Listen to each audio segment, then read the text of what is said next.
Let's throw up the map view. Let's see where we're going to be going. We talked about the maps that were picked. We talked about the maps that were banned. Let's see where the ones that are banned and picked. So Bank and Consulate have been removed, obviously because they were played by each one of the teams before. And what are going to be left with? Border. A map they actually exactly played in the first half of the season, which ended up in a victory for EG and a round that Rogue got. And that's the only thing. Yeah, we're going to leave it at that because that's a whole different thing. Yes. But yes, that was EG coming away with the victory 7-3. They would dispute that it was 7-2, but the official scoreline says 7-3. Yeah. Community vote, what do you guys think about it? Both teams are pretty popular in pretty much all the regions, so... Whoa. Woof. Okay. Are all the Rogue fans asleep? Are they all Maybe. EU? Maybe they're still at the dinner. You know, it's a Vegas-based org. Maybe they're still, coming in 3 hours behind. I don't know, man. That's weird. So you've got Evil Geniuses who just stumbled against Space Station Gaming on Consulate last week. They go up 4-2 into the half, and then they just can't put their attacks together. We are getting underway on Border between Rogue and Evil Geniuses, but like I said, you've got EG who just stumbled, and Rogue who looked honestly pretty good the last little while here. It hasn't been the same Rogue we saw at SI. Their game against EXG on Border to come back from SI on that first Monday, our very first play day of the second half. Mm-hmm. Rogue against EXG, it was Rogue taking it 7-3 on Border as well. So I'm surprised by that community vote, but you never know. It is fandom driven. And our first ban of the evening will be a Glaz, following suit with what we've seen a lot in North America, and a Ying. Yeah, we're going to go through with the bans. Here's Glaz, Ying removed. Not surprising, even though Glaz Ying is no longer a thing. Remove the Glaz and I'll have to deal with her, but it affects both teams. Ying, you can call it as more of a specific ban against Slash, but in general, it's just an operator that you don't want to deal with. Maestro and Echo banned at the end. You look at this, there's nothing special at it. So Glaz, Ying, Echo, and Maestro. Yeah, this is pretty standard. Nothing too crazy. It will leave the Mira still in play, and there was a lot of contention. So our last broadcast was Latin America last Wednesday, where we saw a lot of CCTV holds with Mira on Border come out of the woodwork. That is a strategy we haven't seen, honestly, and I want to say about 6 months, and it just came out full force. All the games, I think it was both the games that we saw on Border. Let's go back to game, but yeah, it's a bit odd to see it because if you don't commit to CCTV, and I know some people have commitment issues. I get you. That's fine. It happens to everyone. It's a phase everybody goes through. But you can't do it in Pro League, man. It's not a phase, Mom. Yeah. So, all right. This is like your goth years. All right. Well, continue on with the matchup here. But really, it's a strategy that works. And I wouldn't be surprised if it does get played just because Mira isn't banned here. But both teams have pretty good Mira players. Easily on the side is pretty darn good, to say the least. So how are they going to set this up? There's an ADS to help them out inside of the desk.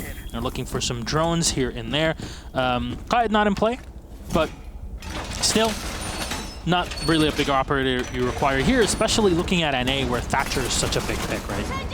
Well, my biggest concern for Easily is the last couple of weeks, while Rogue have been trending in a better direction than they had at the Six Invitational in Montreal, Easily's anchor play really has not been that strong. He's been dying extremely early, in most cases, honestly, being the first pick out the gate against Rogue. That's not what you want from your hard anchor on site multiple times over, and Easily has demonstrated plenty of times in his storied history, his clutch potential, and having him be removed from play almost halfway through a round on average, not a good start for the Rogue team. So they're going to have to focus on Easily, I guess, playing a little more reserved and not taking over-aggressive chances. But Necrox will start things off on the Jackal, heading into break room, find some footsteps, and he'll isolate one player sitting on site for Rogue. Yeah, they want to try to push people away from offices. EG are looking, well, asking why? I think Parker noted on the broadcast last week that this is his 5th name in Pro League. Why? Hey, man, let him do his thing. What does it even mean? Does anybody speak Spanish? I think someone said it was an anime character. Oh my god. Weeb alert! This is a precarious situation here for Vertical, laying prone underneath the radio desk window as MVK was just outside his purview on the other side of a wooden barricade for a good 30 seconds, and now he'll continue to bash open the window and waiting for Vertical to spring up. He's got 3 members of Evil Geniuses all stacked out on the balcony, and not a single member of Evil Geniuses seems to be aware of Vertical's positioning. Necrox, though, will slowly push in through the main hallway. A drone will spot Vert, and he's pressed right up against the window, but continuing to fight. Young will take a lot of damage in the background, and now a pinch coming in onto Vertical, still up against this window frame, darting back and forth, and he'll take down NVK, but as he tries to escape to safety, Necrox will cut him down for the immediate trade. A very good trade-off here. Eclipse, though, the fire from below, Canadian taken away as well. The Buck unable to do any damage from the bottom side. There's no reinforcements being used in the break room either, so this kind of opens things up for a potential rotation hold from Evil Geniuses. Now, Necrox drops down a bit too late here to cast off the Valkyrie, but Eclipse is still there, and they really cannot just find him. In the meantime, Geo trying to set up his frag grenade, but he's going to get spotted the last second. There's nobody now in Fountain, and he does realize it. So, last time to ping the Valkyrie as she runs all the way away, and Necrox unable to find her. She blends in so well. Slash will find the kill. The Vigil moving around the entire map, not allowing any of his opponents to get a beat on. Not a lot of progression here as Young will be down and finished off by Slash, and now it's all up to Necrox pushing up metal. Beautiful shots onto Eclipse. Won't finish him off, and easily. Staying reserved, staying alive. Be that stoic anchor on site and round it out. Rogue will take the first round on defense on Border. Not dissimilar to the first time these two teams met in the first half on Border. Yeah.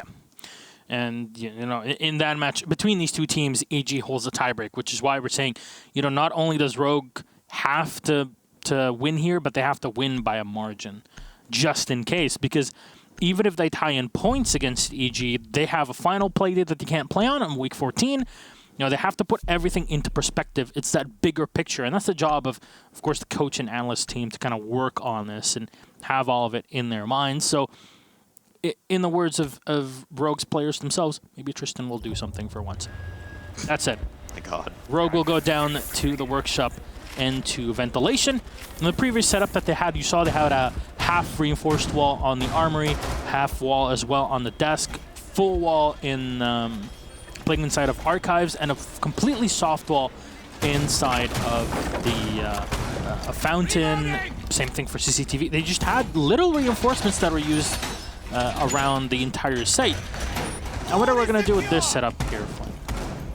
Well, this is a little interesting. You've got, yeah, honestly, this is a bit of a throwback setup. This is their old setup. I believe they brought this out for the first time at Atlantic City, the season 7 finals. I believe they ripped this out against Norango. If not, it might have been the 6 Invitational 2018.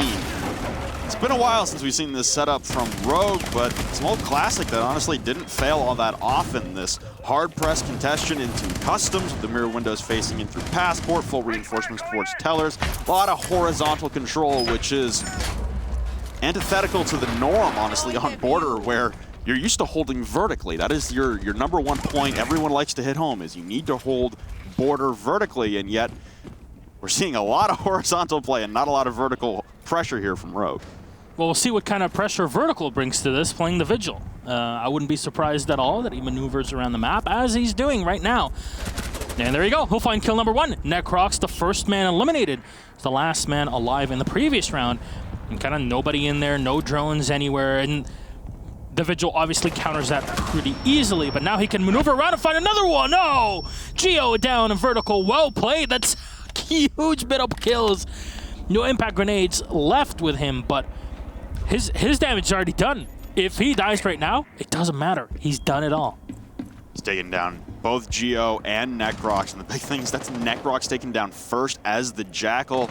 You lose your ability to isolate Vertical for free across the map. Slash with a P9, he will drop Canadian the Ash as well. Not finding any kills, and an impact trick onto the hatch. A Nitro Cell will detonate just errant as well, and will not connect onto Young. NVK holding the top of metal stairs, and they still have Vertical to worry about. They haven't even remotely come close to clearing him out of the top floor, and as we just eclipsed the midway point in the round, NVK will rotate through archives as Evil Geniuses, Young and NVK, the last two surviving members, floundering to find something, and they're going to walk straight into a mirror setup.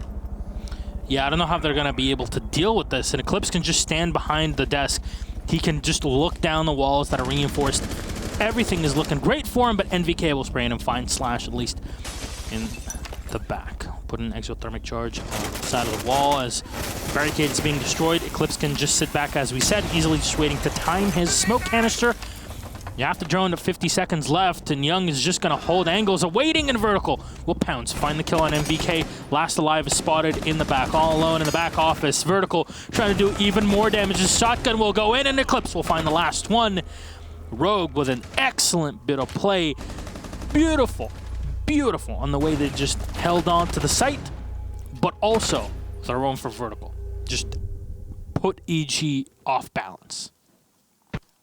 That's a tough roam clear for your evil geniuses. It's one man on an island upstairs with zero support and zero utility, just a couple of impact nades, and Vertical's fragging ability. But this is something that was touched on heading into the break for Rogue, is that their roles seem mismanaged. And now with Vertical back on a fragging role, they seem to be back in the driver's seat in control of their own destiny. That one for EG right there, that's a poorly executed roam clear up top. Just not enough devotion to the drone work. Obviously, it is a Vigil. But you also have Necrox. Like I said, the Jackal, the ability to isolate Vertical for free globally. All you got to do is find some footprints, and he's the first one to fall. Yeah, that's pretty unfortunate. Surprising we're not seeing any Dokkaebi trying to deal with that sort of play, but bringing in the IQ might be a bit of help in this situation, and an alibi. If she were so useless, why would they play her? It's not a jab at anyone. Sure about that? 100% clear. Right.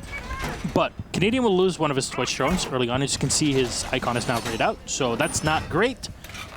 But it is a response from EG to say, okay, well, there's a Mira. Let's bring something to try and deal with her. The Hibana is definitely a great operator to have in this situation. Okay. It's so inconsistent. I know.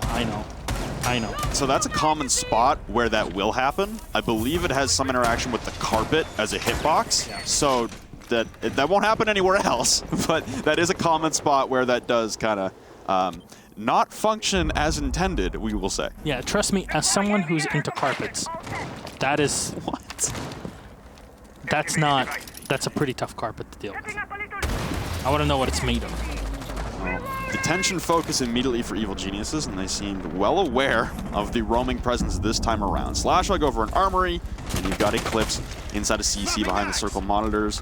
And a third man joined them up top, so it's a top floor presence this time around from Rogue, counteracting their full, almost horizontal pressure of the previous round. Obviously defending an alternative bomb site here, Customs. Something we see about as often as we see Bathroom Tellers.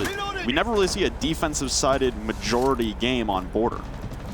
No, not the case, but you know, it's a site that works fairly often. Well, not as much as we'd like it to, and... Oh no. There you go. And the ADS? Yes. There you go. It's a way to do it. Just stand between the legs of the mirror, and it's going to make it a bit more difficult to get the kill off of it. But now easily loses his biggest advantage there. But Eclipse is still able to just jump up and find the kill on Canadian. Huge here. No more Twitch drones. They were both eliminated anyways, but the firepower of the F2 is out. NVK is low in HP. You might be close to, you know, moving onto the site itself, but it doesn't really matter that much if you're low on manpower and your operators that are so required for the assault are just away. EMP is going to get dropped in, as you can hear. IQ just scanning around to spot any sort of utility. Shuttle should be able to delete the Habonic Skyros, and there you go. No timing on this at all. One set still remaining. They have a spot on one of the players in the back, but it's just not enough. They can't really move through easily, even though he lost his mirror window. Eclipse is doing such a great job of kind of supporting him in the back. You see the aggression coming out for Rogue, and this might be an intended playstyle, considering we've seen in the past evil geniuses have difficulties with more aggressive playstyles of teams. And this will be Necrox deploying a smoke grenade at the break room door. Oh, what a shot by Eclipse on the turn! Going in for two in the break room, but Necrox will trade one out, and there goes Geo with another. We're leveling man count, but there's not a lot of time left on the clock. Still have full sight control downstairs. Vertical completely dropping down Geo as he was unaware of the position in the back of Archives. Young will use his last round of X-Kairos, and footprints coming out for Necrox. The top of the CCTV cubby hatch. Pings will come out into supply room, but Vertical holding on the off angle, waiting for a hallway push. There's no way to get in through that peak hole. There's 15 seconds, and it's all coming down to this. The choking out asphyxiation now of those bolts coming in is Young is pushing in with the diffuser, and he'll take down Vertical. A missed peek there, rushing through the smoke, and Necrox will claim another victim. It's all up to Shuttle now on 25 HP with the plant going down in the back. All he has to do is rush in and stop it. Oh, but he drops Young, but Necrox not too far behind, in behind the rack. An unimaginable round right there, and EG somehow salvage it. That got way too close for comfort for both teams. And EG able to salvage things after these sorts of plays, they want it. Both teams really want it so bad, and it's great to watch. It's great to be the people to kind of sit back and see this firsthand because, man, the level of plays that got us through this with Rogue. Unfortunate that they end up losing the round, at least for them, but EG with a great comeback that was really required. The push through the smoke was not something that you expect at all, and kudos to Necros. Just move in with a Jackal, find the kill on the alibi. They knew the alibi was in the back. He used the information that he had perfectly, and through all the commotion, was able to kind of sneak through, get the kill on the alibi before she could notice where he was.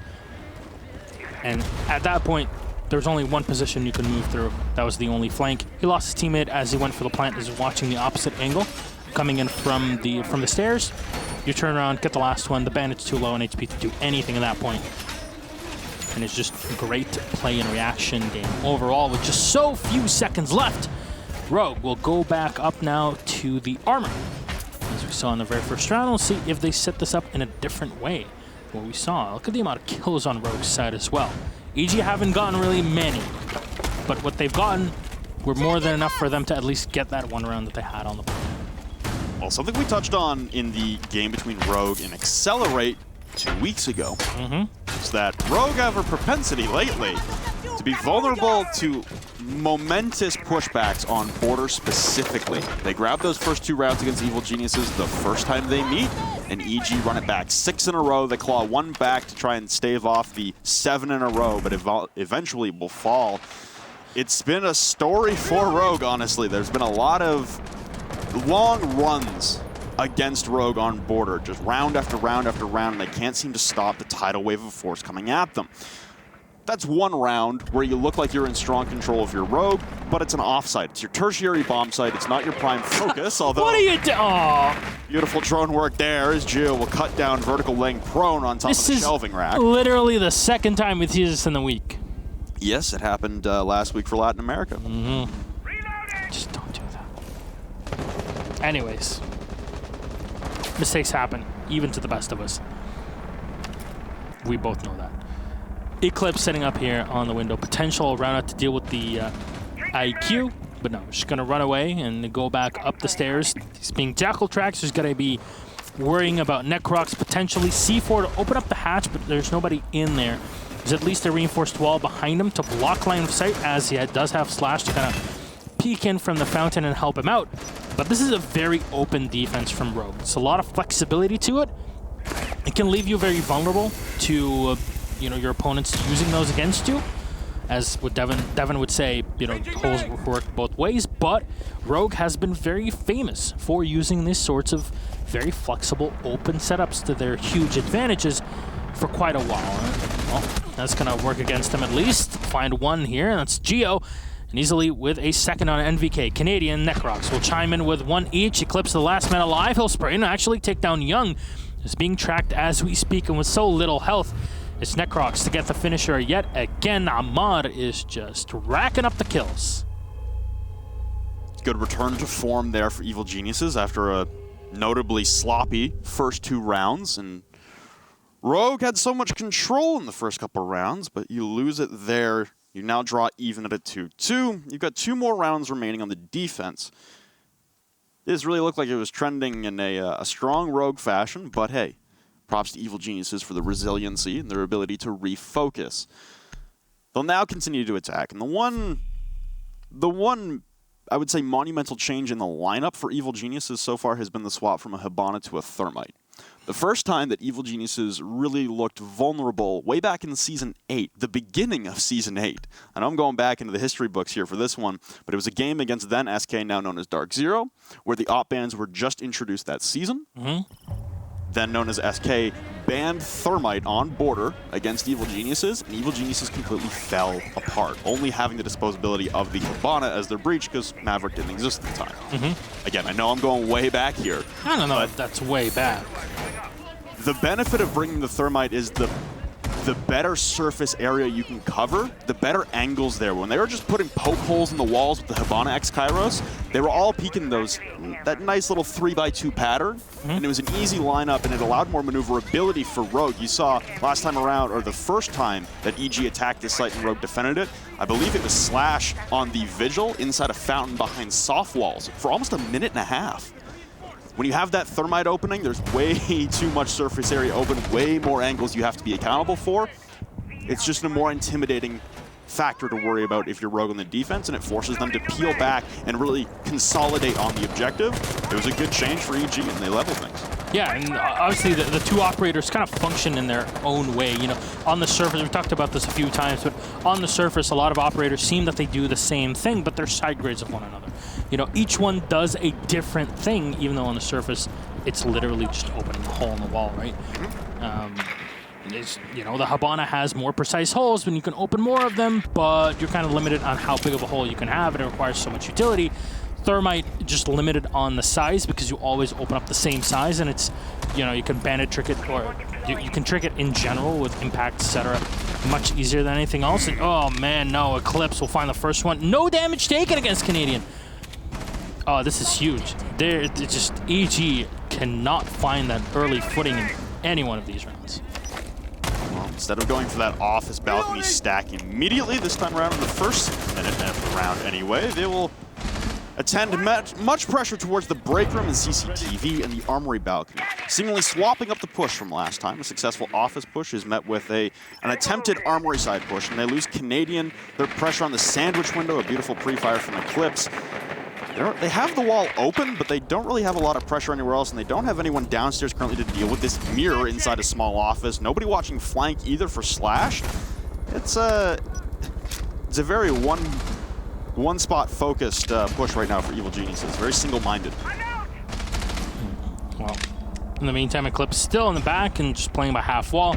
Necrox has spotted him, but they need to take care of him, and they are going to be able to do it. So usually you just do this from below and pushing away. There's 3 rifles that are trained at you as well. You just bring the Ash of NVK to the bottom floor into ventilation, and just an easy use of recharge to push any player out of it. A lot of times the Buck will do that as well.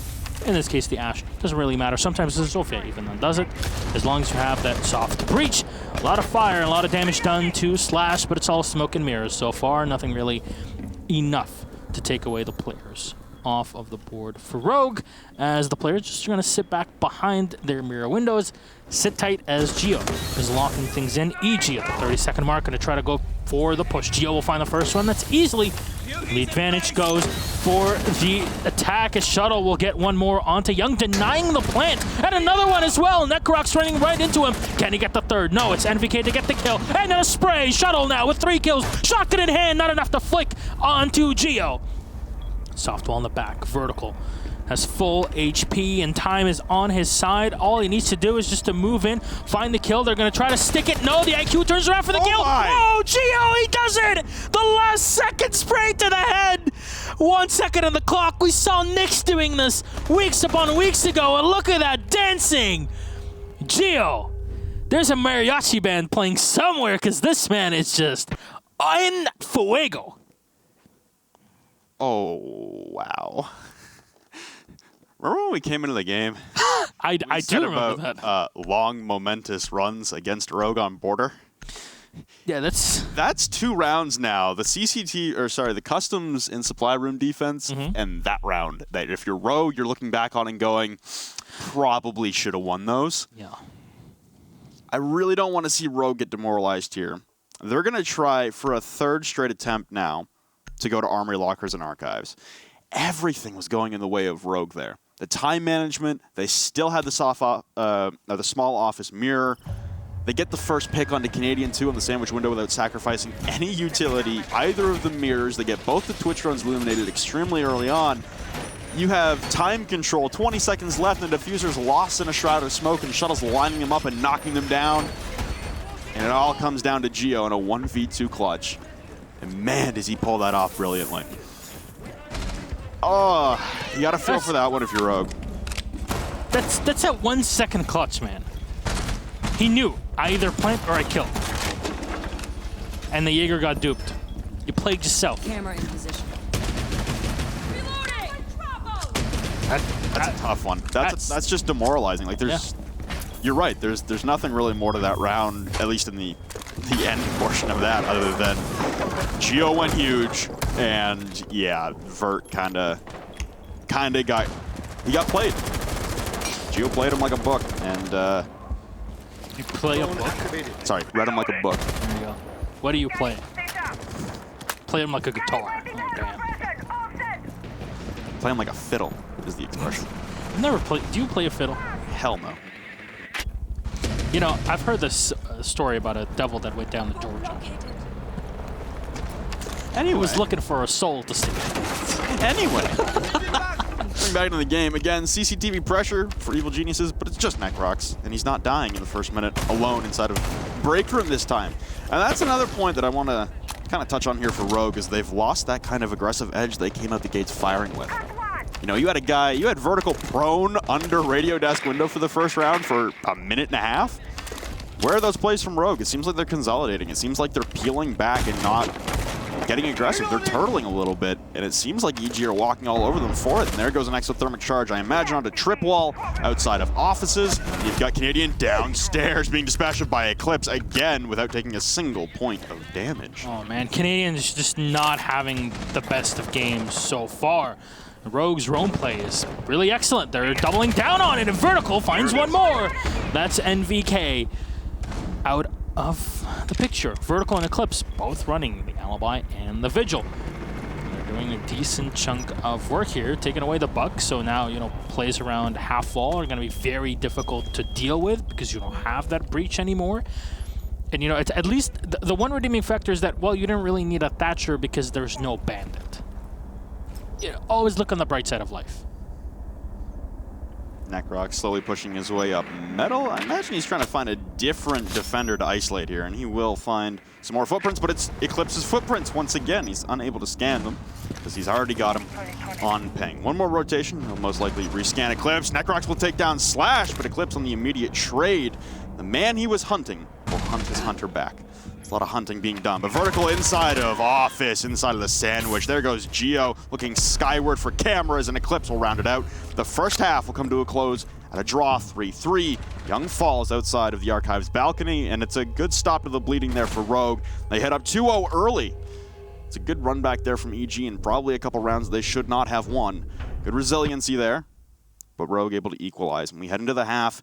Another border game goes 3-3 into the half. Not a big shock there either. No. Border is obviously one of those more balanced maps where each side has their own line of flexibility. And both teams kind of played it pretty well. There were rounds where it got way too close, and I have to say, EG pulled off a couple clutch rounds that maybe should not have happened, but it does. And it does highlight the sometimes overexpendability that Rogue have in mind, and the Doc Rook combo, something that EG is very famous for. So let's see how that works out for the team, as it looks like with the Smoke, with the Jaeger, with the Mira, a very old school lineup for Border and for really any map in general. But this will allow EG to kind of turtle in and not have to worry too much about explosives from opponents. There's only one set of grenades they'll have to deal with from Slash on the Buck, also an iconic operator for him. But Vertical running the Jackal is going to be able to clear out any roams. In this case, it's not going to be a ton of it. Maybe NVK to deal with him behind that, behind the circle desk. I'm not too sure. Eclipse having, though, the Zofia, that's got to be great to clear an operator like the Jaeger that usually is just going to stick around in CCTV for ages and maybe have some support from either the Rook or the Doc.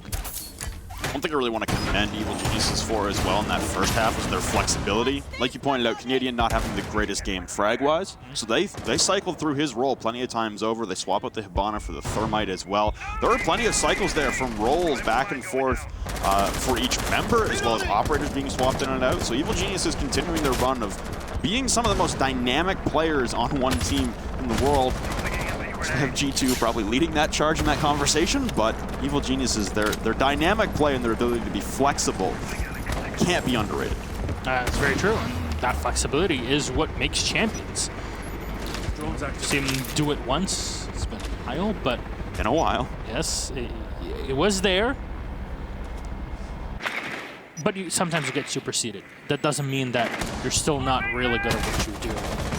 Definitely what EG are showing, and what Rogue really wants to really see themselves as. The player in the back here to support the defense. Yeah, that's only one. Canadian will get taken away again, but it's Geo for the refrag on a vertical. So at least that's one to trade away. I like the style of reinforcement that EG are running here, but because of the amount of soft destruction that they've left open to Rogue, this might come back to bite them. There's a lot of damage done to Slash in the back from MVK. Overall, things kind of stabilize, but a lot of time has been burned off. Yeah, we eclipsed the midway point in the round, and you're down a man. You're down your smokes as well. Vertical dispatched of means no more smoke grenades left. You equalize at a 4v4. And mirror window's been popped. Zofia, which has one more lifeline, is that she went down from below. Pop the mirror window as you do on the main entrance. You can see there with the lifeline, and this rotation works. By the way, this has been back into the game for like 4 or 5 months. Few people noticed it, but hey, just in case you didn't know, this was a very famous rotation that Pengu specifically kind of pushed everybody to do it. You just end up taking a tiny bit of damage, but you end up putting yourself in a great position with little to no risk in getting there. Eclipse still on the outside of ventilation, a bit of damage done in the back, but not enough to clean off Young. But it's MVK, the kill on Eclipse. Nitro Cell coming out right as Slashlight throws out a frag grenade, flashes as well. Wide peek from Necrox. He's finally able to find the head on the Slashlight. Young with another one from inside the small office. It leaves Shuttle alone. Pressed up against the soft wall. No diffuser at hand. Pre-fires to no avail as Necrox will chew right through him with the SMG-11. Evil Geniuses bouncing back now, taking their first lead. Or sorry, the second lead. So they went up 3-2, and now they head up again. 4-3 heading into round number 8. Equal trend on either side. You win your first defense on Armory Lockers. We'll see if Rogue have a counteraction to that the next time Evil Geniuses elect to head there, but for now, they'll be pushed off for the next 2 rounds. Ventilation and Workshop, the next choice here, and we're continuing the trend, apparently, as Rook and Doc coming out inside of the reveal phase. Sixpick is back. I kind of didn't even notice. Yeah, by the way, for people that are wondering, why do we not have Sixpick last week, or last 2 weeks, I guess? It's because there was a bug with that. You could alt-tab and see what people really... or just repick whatever you wanted, even when you're not in 6th pick.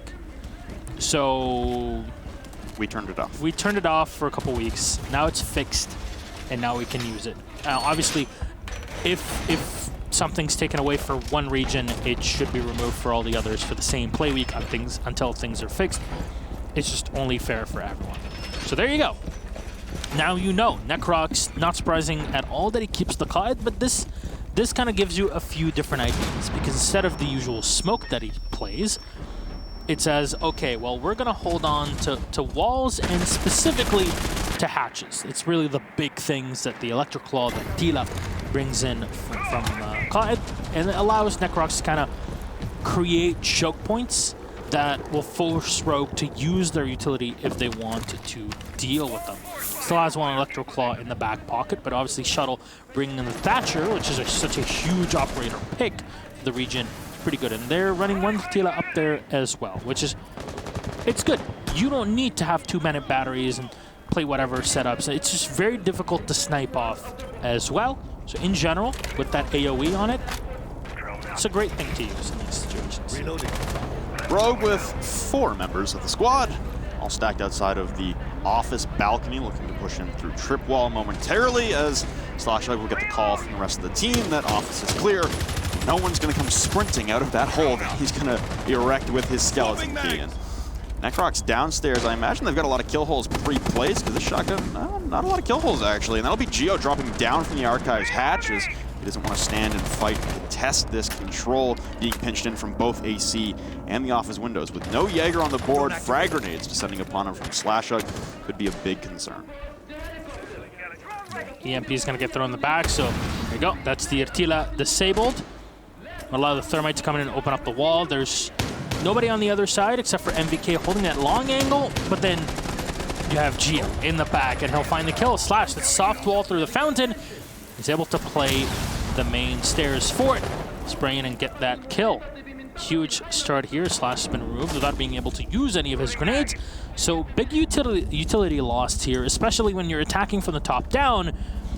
Well, you don't have that soft destruction that you would sorely need. And I don't know if Eclipse is running breaching charges. Maybe you can check that for a second, but it's definitely something that would aid you in situations like that. Yep, drones so far just being popped off and delaying quite a bit. So there's not much time left for this setup, and this is going to force Rogue to just kind of come down and start opening up holes. Well, there goes some kill holes from up above, and apparently Eclipse not aware of what he's got selected on the lifeline, but that'll be Geo falling, and a very delayed trade, but one nonetheless. And NVK and Canadian still applying pressure upstairs as Rogue center their focus on the bathroom hallway, trying to breach open the wall and facilitate a plant. Ooh, a peek there from NVK, unsuccessful, but it will drop vertical to just over 25 HP. Canadian will drop down and provide support for the main lobby hallway. There's 20 seconds ticking down. It's going to be a very close push here for Rogue to be able to conduct this in a timely manner. Canadian pushing up, trying to land on the pings, won't land a single bullet onto Easily as he narrowly escapes like Neo in the Matrix, but vertical will drop down young. It's now a 2v4 for EG to work out of. Rushing the hallway, Necrox is alone, just with the slug shotty in hand. He sees the man planting, rips through one. Can he get the other? No! Oh, the plant gets off. Necrox with two, though. Vert on 1 HP. This is still doable. Prone in the constant ping, standing up in behind the mattress. Can't land the shots, darting back and forth. They're both one shot now. Necrox turning right, doesn't see the rotate, and Eclipse pistols in hands for the both of them. But Rogue will equalize. Necrox had the round in his sights and just could not line up the shots. We tie at 4-4 heading into round number 9.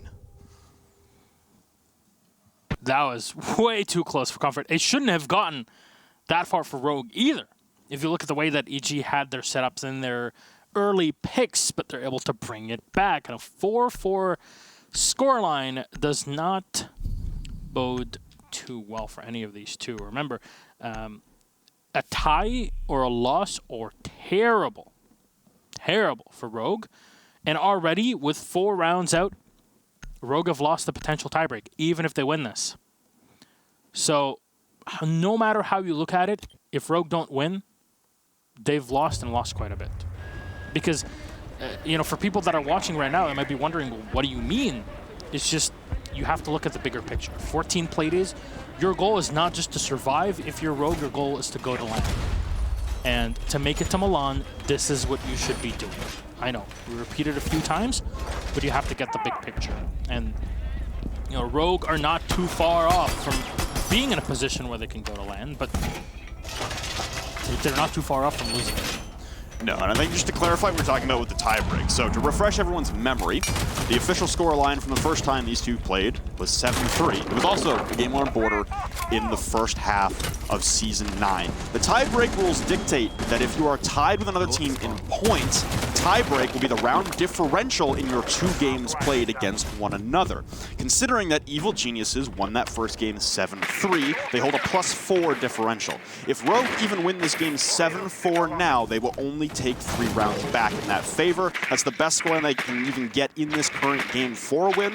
So therefore, Rogue have already forfeited the tiebreak, meaning that you have to eclipse Evil Geniuses in points, and you also don't get to play in week 14 because of the Orgless disband.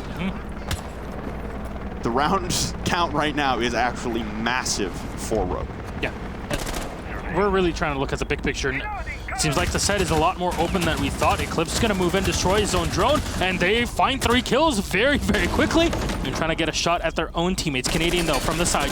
He's going to fall. Oh, no, the most important kill. The diffuser's down on the floor. The whole rush from Rogue might have just stopped right then and there, but Canadian moves away at the last second.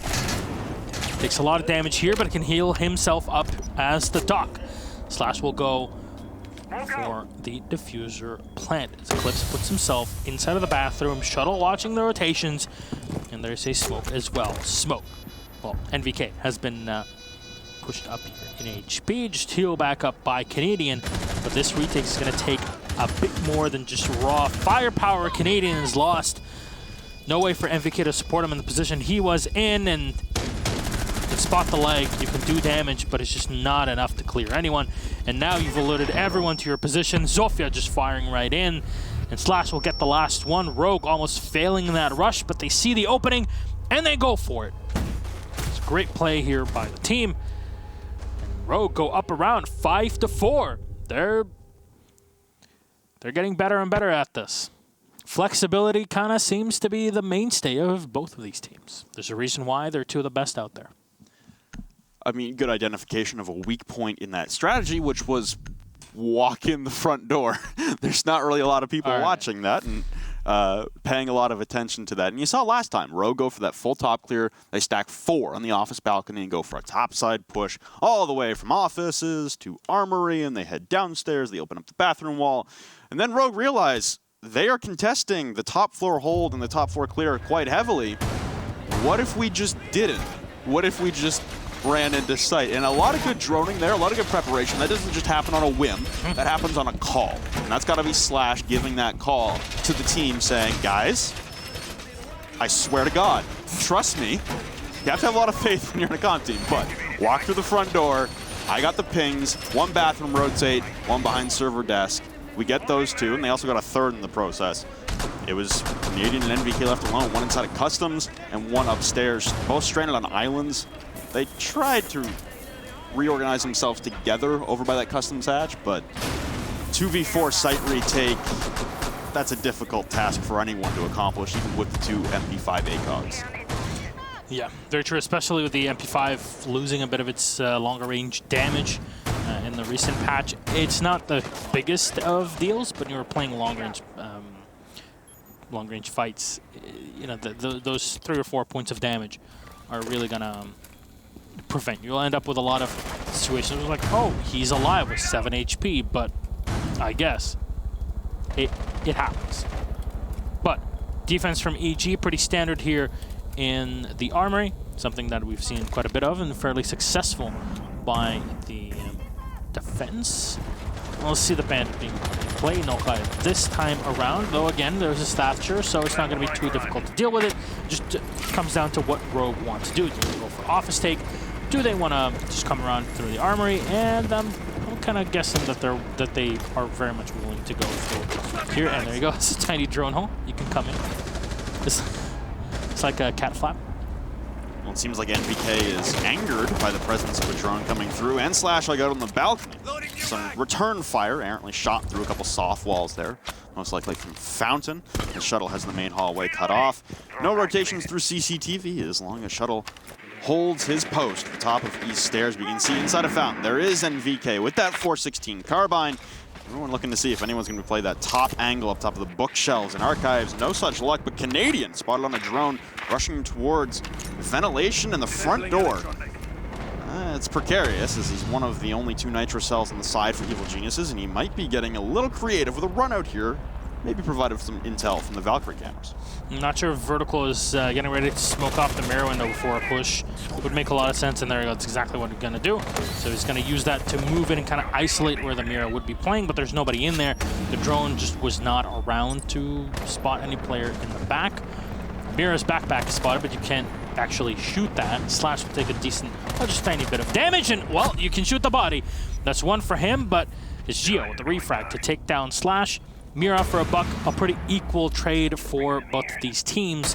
It turns to a 4v4 Vertical, opening up the mirror window for his teammates to use. One of the biggest problems is you lose Slash with those frag grenades, and you were able to get rid of the ADS with the EMP, so you can't frag Geo out of the back of Archives. It'll be up to Easily to push this, and he lands the shot beautifully. An aggressive peek will not go the way of Evil Geniuses or Geo, as now they hold the man advantage. Pressing in for the site push, and a botched Toxic Babe will also hit the ceiling and not connect into the depths of Archives to stall out a plan. Canadian, though, on a flank will take down Eclipse coming from the back, and obstructive smoke now rushing straight through, but Vertical tosses away his life. Necrox as well will garner a kill. Shuttle with one, but it's the Nitro cell from below. Canadian flanks and turns back to his post downstairs. No attention paid towards him. And again, we equalize. A back and forth game on border will go the distance between the two titans of North America, and a land spot could potentially be on the line in these next 2 rounds.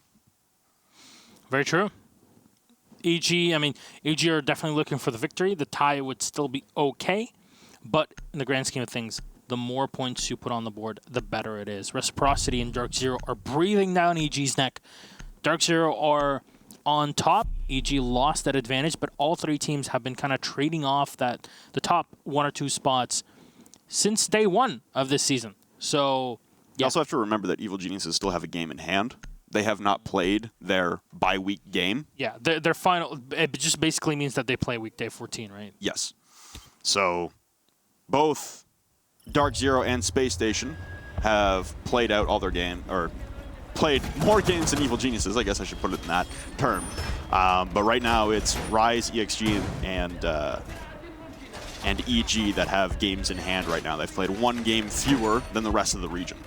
So even though EG 2 points below Dark Zero, they still have a game in hand to possibly claw those 3 points back. And this is tough here, because if Rogue come away with this, they take the 7-5 win, they win these next 2 rounds in a row, that cracks North America wide open. Yeah. That puts Rogue to 16. You're keeping Evil Geniuses at 18. You've got Dark Zero going against Space Station tonight for more battle. If Space Station wins that game against Dark Zero, it's a 5-way race to the finish line. If Dark Zero come away with that, it's a little bit of a more top-heavy standing look, but still, only in week 10. We still have 4 more games after this in every single region. Look at Geo, Necrox, Eclipse, and Vertical. Yeah. Carrying the load for their teams right now. That's a couple backpacks right there. There's a lot of flexibility in who goes to land. This season, as it was in Season 8 for North America, we kind of fell into the trap of, oh, who's going to go to land? No, it's always going to be Rogue and EG. Well, you don't know. Rogue kind of made it out of the blue last season, but this time Reciprocity is something that they also have to worry about. Just overall competition is soaring in quality, and that's something that, you know, if you're up there as a top contender, you want to make it a land, that's something you have to worry about for sure. As at this point, Invitational only seems like a distant memory in our heads to get closer and closer to the finals in Milan. That Rogue outside just taking their time. They'll open up the armory wall and have to take the top floor, as this time they opt out of the rush. They did not spot the same things they did before and not go for it. Easily will spot one player in the back. It's a great play from the Zofia in the meantime to go around, but Canadian just gonna dive right into Slash. Yeah, you can't see him with the drones, and he moves instantly away as more damage is being done to Vertical. Shots up through the floor, skyward from Geo through those kill holes on the Alibi.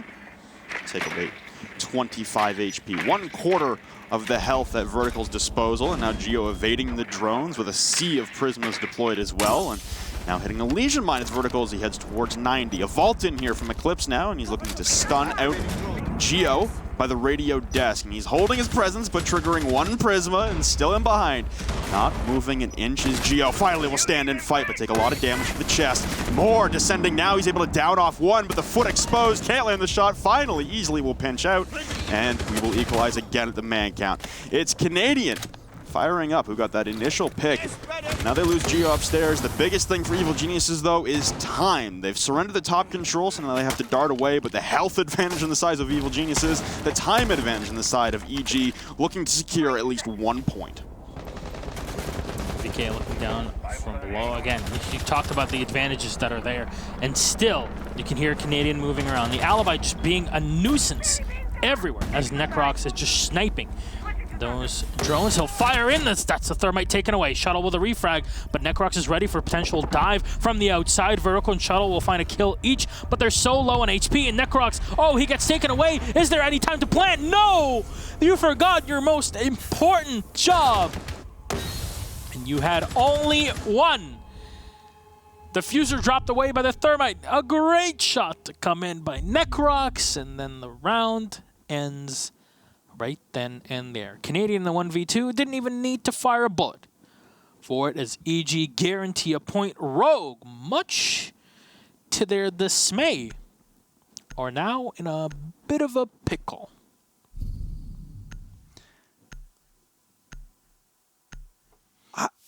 I know, you're trying to take it in. I'm just trying to wrap my head around the series of events there with Eclipse picking up the diffuser. Yeah. Eclipse, the Zofia, picks up the diffuser. They kill Necrox. Does that call not come out for Rogue? Because he had a few seconds inside of vent, really, to put that plant down and initiate it. But you saw in that, I guess, fixed camera in the top of ventilation that Eclipse then tried to push the rotate hold with diffuser.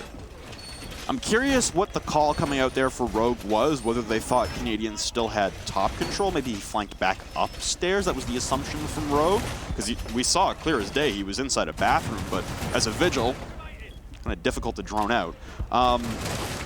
That's a curious one for me for Rogue. It seemed like comms might have gotten completely askew there at the final dying seconds, and that's honestly, that's a crucial round for Evil Geniuses to pick up. They guarantee themselves a point against a team that's, like you said, breathing down their necks in the middle portion of the North American standings. And Rogue now in a very difficult spot, having played one more game than Evil Geniuses, and they can't pick up more than 1 point. If they win this round, they'll get 1 point in the season series. If they lose this round, they will fall 2-0 in the season series to Evil Geniuses. And at that point, their LAN run is probably all but forsaken. I mean, if you look at Reciprocity Rogue, they still haven't played their game, which is going to be next week. But overall, against Dirk Zero and against the EG, Rogue has lost the tiebreak. So maybe Rogue will have possibility against Reciprocity, but if Rogue loses to Reciprocity, that's it. They're done. That's next week. That'll be decided. But it's already not a great spot if you're kind of putting your life in the hands of others, that's for sure. Canadian do a bit more damage. He trades off against Eclipse, but he's still alive. He fires in the back. Eclipse is so low on HP. It's just insane, but it's going to get taken away by Slash. Now, you don't go for the reset anymore because the Zofia is slow on HP, but the reset is only for 20 HP, and it's not really worth it in this situation. Possibly, unless you have a lot of time banked up. The Vertical is going to get into the armory. And now with the Buck and with the Jackal, you're going to have a lot of flexibility to destroy a ton of the soft underbelly border. But you still have to make it into CCTV. For Customs defense, Canadian over inside of Archives is a nice distraction, and it at least alleviates the pressure for Necrox holding inside of CC for long enough. But at the 80-second mark, he will evacuate CCTV. Assumingly aware of the pinch coming from multiple angles, and NVK prepping a Nitro Cell towards the top of metal stairs. It looks like Vert is unaware of that sound cue, and they will stand at a Cold War stalemate. No one moving an inch, no one changing their mind on the angle to hold, while Necrox continuously battles up through the hatch with support from Young, but Young will fall at the hands of Easily. So now it's a two-man advantage. Eclipse still low on HP, but here comes the hailstorm of fire again, raining down from those hatches. It's a tough spot for Evil Geniuses, stuck inside of sight, not really anywhere to go, and there goes Slash like again through the kill holes in the floor. It's down to Geo and NVK. They have to rotate back into sight. They have surrendered all the real estate inside the objective, but they still have purview on the hatches to drop. Limited time remaining for Rogue, but a massive man advantage, and MVK and Geo will both peel back towards Workshop. Another plant going down from Easily. Oh, there goes Slash, like ripping right through NVK. The Nitro Cell on the wall won't get anyone, and now Geo turning the corner, Deagle in hand, but Shuttle will win it out with the pistol. We close to a draw between EG and Rogue to start things off on the evening, and wow, that's the best case scenario at the end there for Rogue. And it's still not great.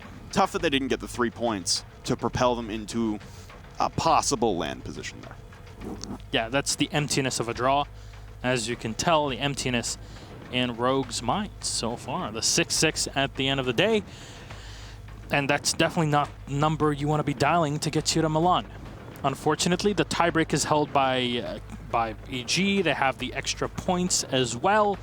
Overall, EG are looking much better than their opponents. Rogue and Reciprocity will have to fight it out next week, but should Rogue fall or tie against Reciprocity, it's huge because Reciprocity already beat them 7-3 earlier on in the season. Yeah. So you need to win at least that much, and even then, it's not great. You need to have a landslide win. You need to 7-1. It's gonna be tough. I think we're nearing that point. Like you said, it'll come down to Rogue and Reciprocity next week. That'll really be the difference maker. If Rogue, because I mean you're still getting points out of this, and you're holding Evil Geniuses to just one more point, so they're up to 19 now in the standings. It's still a wide margin because all that does is keep the gap between you and Evil Geniuses the same, who are currently the number 2 seed. Dark Zero still holds the number 1 seed in North America. So right now, everyone in that middle portion is gunning for the number 2 seed. And it's still a 5-point gap. It's still 14 to 19 points. It's a tough chasm to try and circumvent because that's 2 games. That's not just, you can't make that back in 1 week.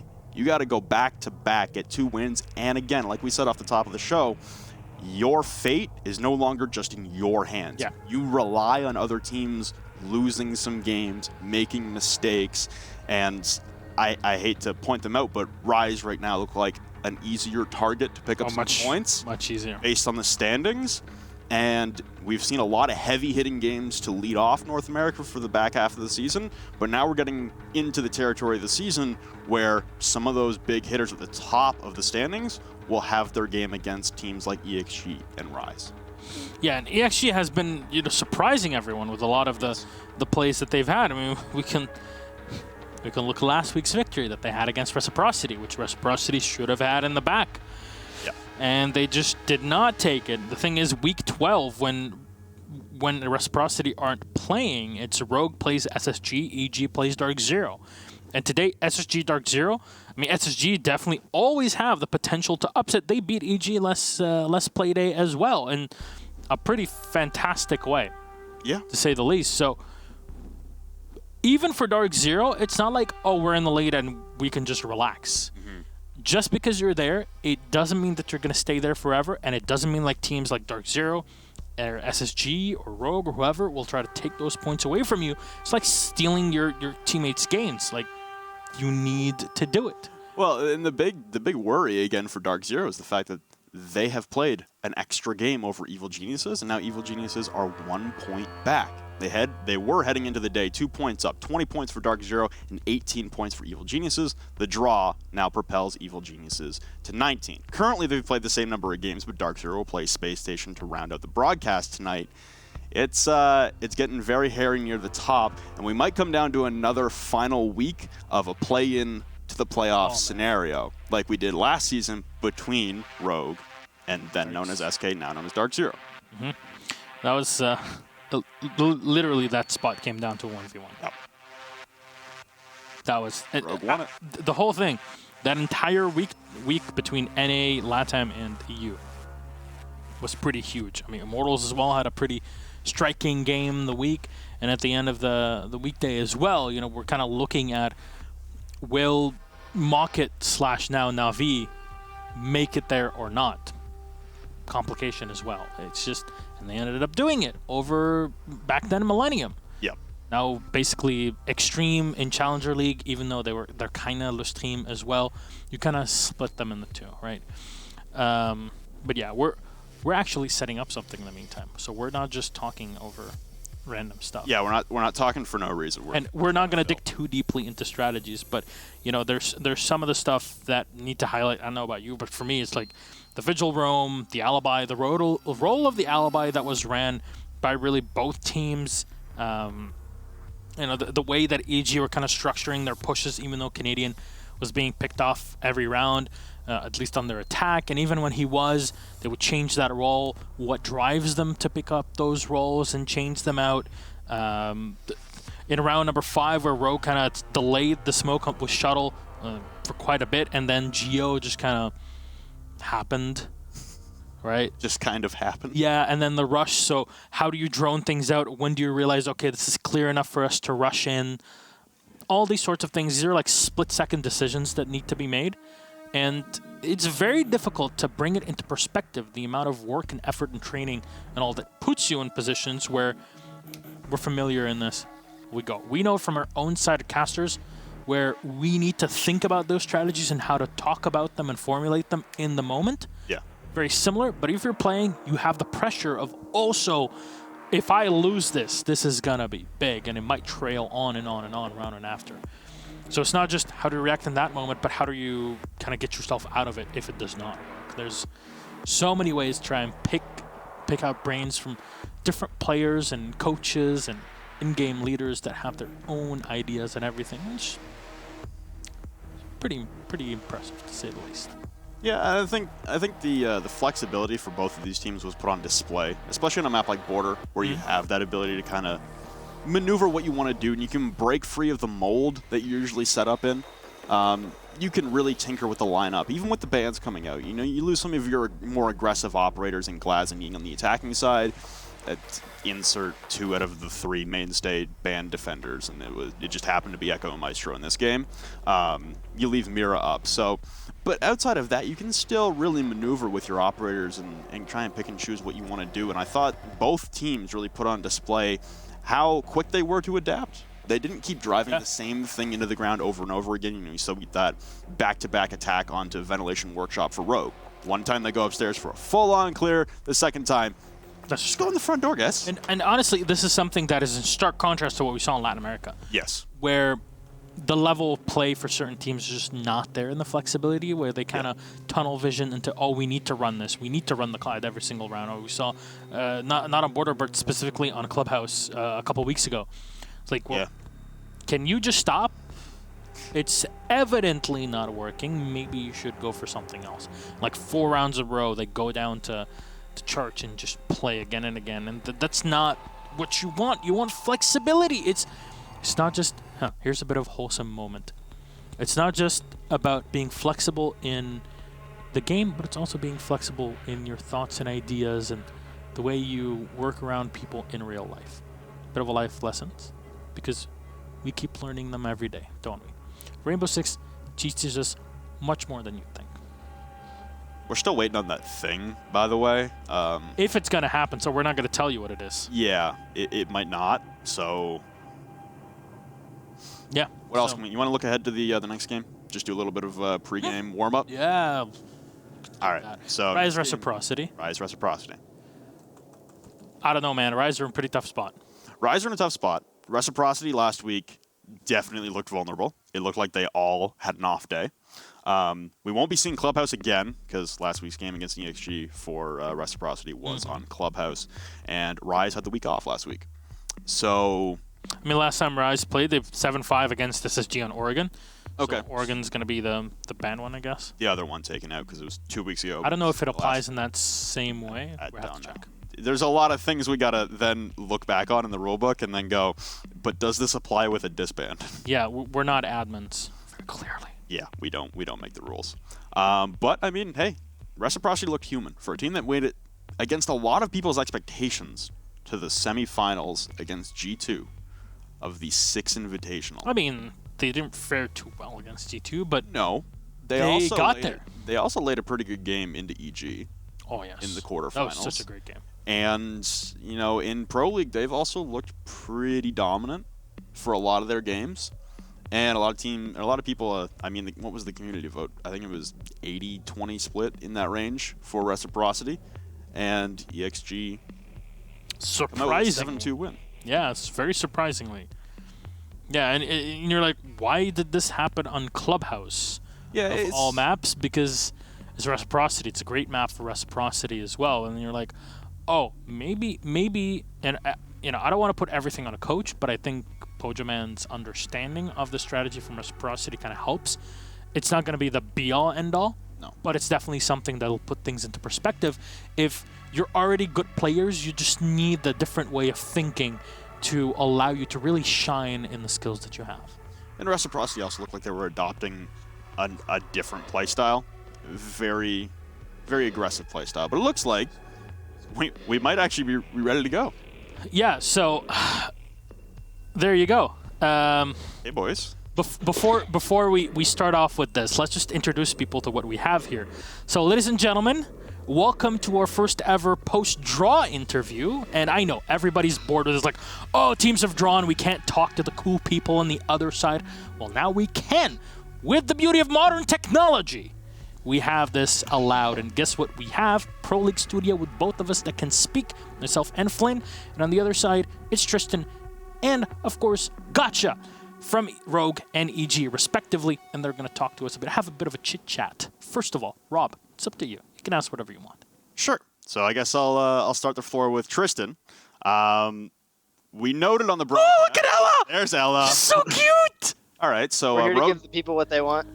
Thank you. get bonus They don't want points. ties, they want dogs. There you go. We noted on the broadcast that the last couple times in recent history for you guys on Border, there's been a couple runs. The first one was against EG in the first half of this season, where you guys go up 2-0.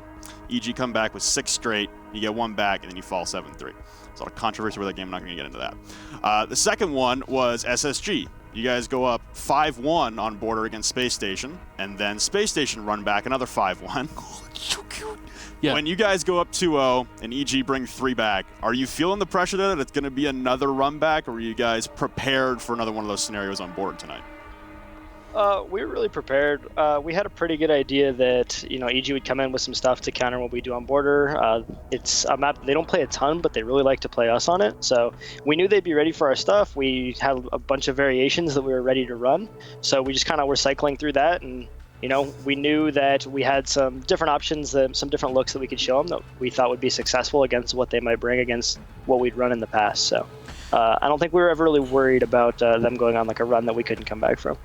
To put things into perspective, things are much more difficult for you now to come back and go to land when you look at it from the broad terms, but within the match itself, that's for sure. Now, Gotcha on your side, there was something even early on when you guys were playing on the offense, started off and got to the 3-3 half with Rogue on the defense.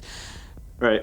Even with the rounds that you were losing early on, it was flexibility being the mainstay of the team. We saw Canadians getting picked off early on. We'll switch them off to something else. The Thermite's not working. Let's try a Habana.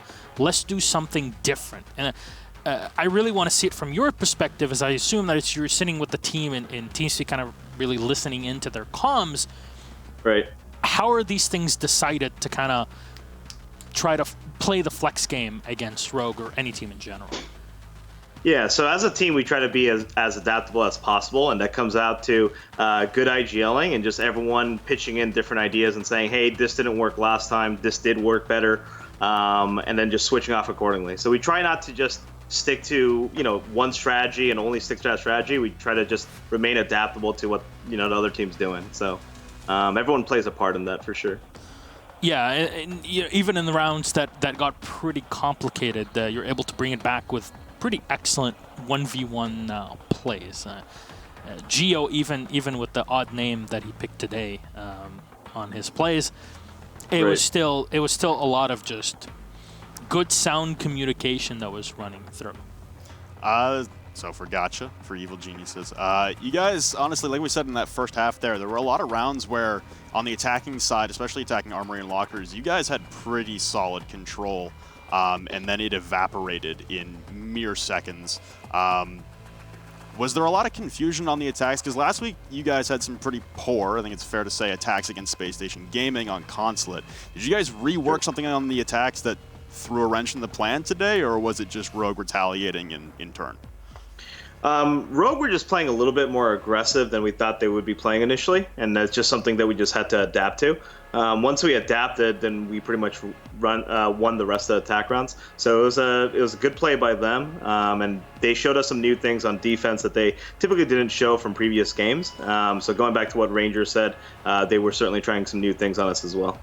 Yeah, we saw the Vigil Alibi plays coming out. Was that all prepared specifically for EG? I don't want you to divulge too much here, Ranger, but I mean, this is a response to EG. You can't just play Super Turtle. You need to be flexible as they are as well, right? Yeah. EG's really good at putting like pressure in multiple areas, and it's really strong against like some of the turtle setups, just because there's pressure from everywhere, and unless your communication is literally perfect, they're gonna find something somewhere, like an avenue into sight, a pick somewhere. But one of the downsides of that is it opens it up to 2- and 3-man aggression on those solo people on other sides of the map. So that was something we looked to abuse, and we had a slow start to the season. Some stuff had to change with how we were playing. I think we became a little stale. So we decided, hey, let's vamp up our playstyle and have some more variation. Yeah, well, let's put vertical on Rome and Frag, which is a good thing if you ask me. But yeah, those good results. 6-6 draw at the end of the match. Gentlemen, first of all, Ranger, anything you'd like to say at the end of this interview and play day here? I mean, thanks to all the fans who've supported us throughout the season. Hasn't been our best, but we hope to show you better in the coming months. And summer's going to be full of rainbow, so we're looking up. Anything you want to close out with, Aaron? Yeah, just thanks to all the EG fans out there that have just been constantly supporting us. At Invitational, we didn't get the results that we wanted, but we're still very confident that we're a winning team. So we're looking forward to the rest of this half of the season and looking to finish strong as we head into hopefully going to Milan. All right, gentlemen, this was a great bit of chit-chat that we had. So we'll call this Conversation Street or something like that. Trademark. Sounds good. Thank you very much for coming in. At least now with draws, when it's a 6-6, we're like, hey, now we can look forward to talking to both of them, right? Yeah, it's a good addition. Yeah. Exactly. So good stuff overall. Thank you very much for being here, both of you gentlemen. And again, please, Ranger, send my love and kisses to Ella. Otherwise, great play day. We hope to see you next week. Bye-bye. Good night. Good night.